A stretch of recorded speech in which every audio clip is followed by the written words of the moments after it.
All right, my friends, so today we're going to look at creating an illuminated manuscript like we just got done looking at.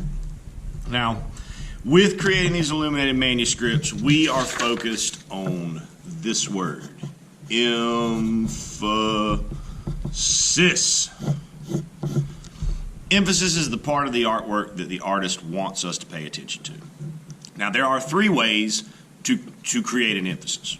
One of them is through size. Making things really big forces people to pay attention to it. The second is through placement. When we put something right in the middle, it is more noticeable than when we place it down in the corner.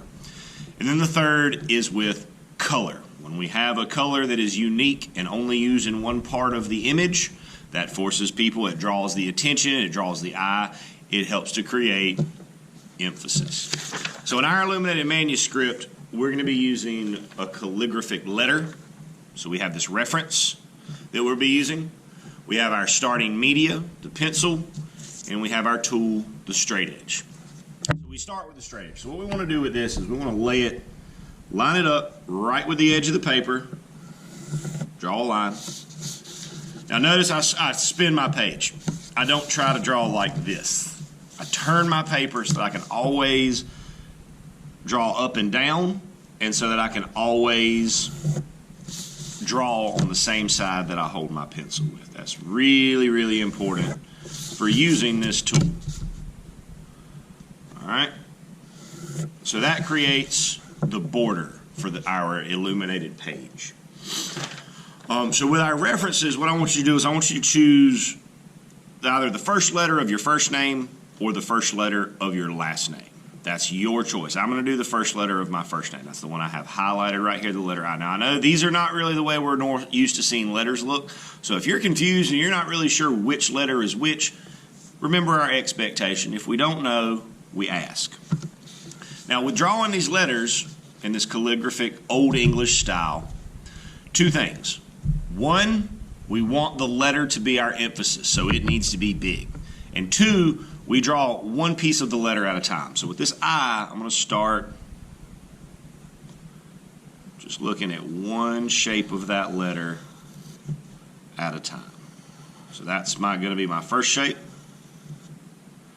And then I have this shape right beside it.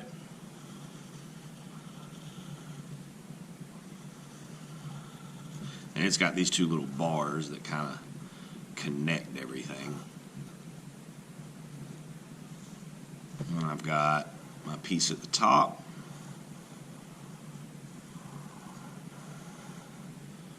And I've got this tail down at the bottom. See how big that letter is inside of the space? Oh, I forgot something. I should have two little spikes. See there? Look at me. Having to double check myself to make sure I'm doing what I need to be doing. So there's our emphasis.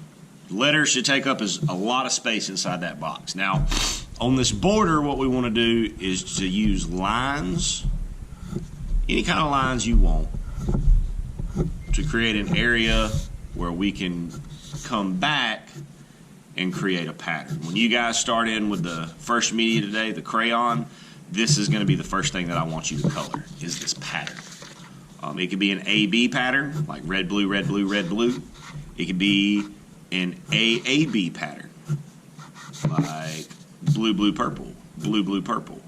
It could be an ABC pattern, like blue, red, yellow, blue, red, yellow, blue, red, yellow. It could be any kind of pattern you want, as long as it does the thing that patterns have to do, which is, of course, repeat. Now, we've still got these squares up here in the corners. With those, I just want you to draw something. It could be anything you want. It could be a flower. It could be, like I'm doing a fleur-de-lis here. It could be anything you want. But we want all four corners to be the same. We want to put the same thing in each of those four corners. Now, it might not always look the exact same. That one's a little bit smaller, a little bit wider. But we can still tell what it is. We can still tell that it's meant to be the same design. One more.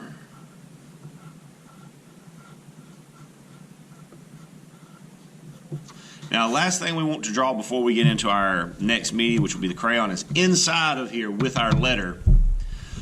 I want you to express something about yourself. I want you to draw something that represents something that you love or something that you like doing, something that you are interested in, something that you love to eat, something that you love to learn about, something that is important to you as a unique and individual person. And again, we want that thing to be, we want it to be kind of big.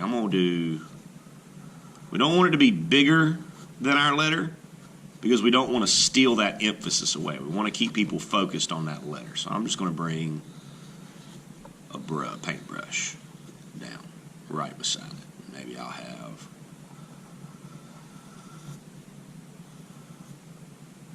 my palette. We'll maybe even let that overlap.